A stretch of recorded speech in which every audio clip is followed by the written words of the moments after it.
So tell me more about this idea of trauma versus burnout, and then this compassion fatigue. You've referred to it as a myth in the past, and whether that is real or not, or just a part of the trauma picture. Tell me more about that.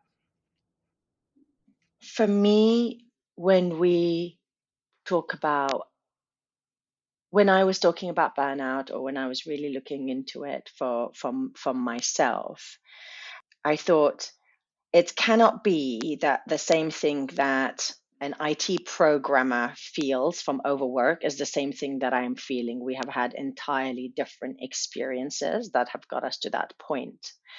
I was curious what is that difference, right? And so when I started to look into nervous system and the physiology of it, because that's, I think, the other problem is we kind of label it as a mental health problem when actually it's really rooted in our physiology and on the state of our nervous system that then impacts our cognition, mental health, emotional health, everything essentially. But the more that I started to learn about that nervous system dysregulation, and the more that I started to look into the risk factors for trauma, the more that I realized, my God, we're sitting ducks for it.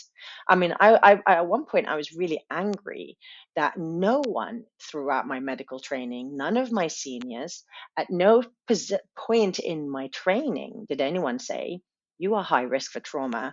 These are the signs of trauma. This is how you would recognize it, and this is what you would do about it. Nothing. And I think it is still grossly unknown and grossly under recognized and therefore undermanaged. And I think that, and we can talk about that later when we're talking about policy, but that has a huge ramifications, right, for how do we deal with burnout? Because as long as we remain focused solely on the external factors of bureaucracy and workloads and things like that, which are important, but if we don't tackle the fact that we are a traumatized profession working in a traumatizing profession, then I think we are never going to come out of this vicious cycle that we are in. And and I guess everyone kept telling me, "Oh, you've got compassion fatigue." And I was like, "Okay, right. Well, I definitely feel fatigued." But being a spiritual person, I'm a Sufi, and I was like, "Okay, well," and I'd studied Buddhism, and I was like, "Well, how come Buddhists call Buddha nature compassion and one of the limitless qualities?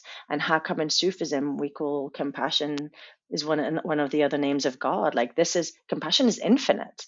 So what's going on here? How can it possibly fatigue?" And so I started to look into the neuroscience of it and realize that actually most of us don't understand what compassion is, let alone practice it.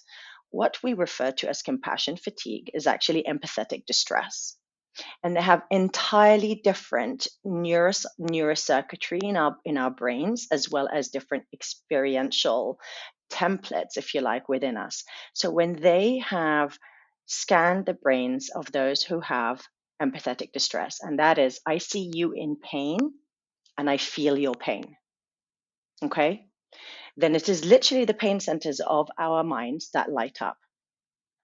But when they then studied another group of people who are also witnessing the pain, but were given compassion instructions of keeping the pain focused on that person and just feeling with them instead of for them, they had a sense of well-being and a drive to want to alleviate their suffering. And so in empathetic distress, because we're activating our pain, we contract. No one wants pain, right? Pain is aversive to most of us. And so they have entirely different, like I said, experiential templates as well as neuroscience backgrounds. And so I think what we are referring to as compassion fatigue is empathetic distress. And actually, therefore, the significance of it is what I discovered is because the answer is compassion. It is not the problem. The antidote to burnout is compassion. The antidote to trauma is compassion. It is not the problem, it is the solution. Yeah, that's fascinating. The way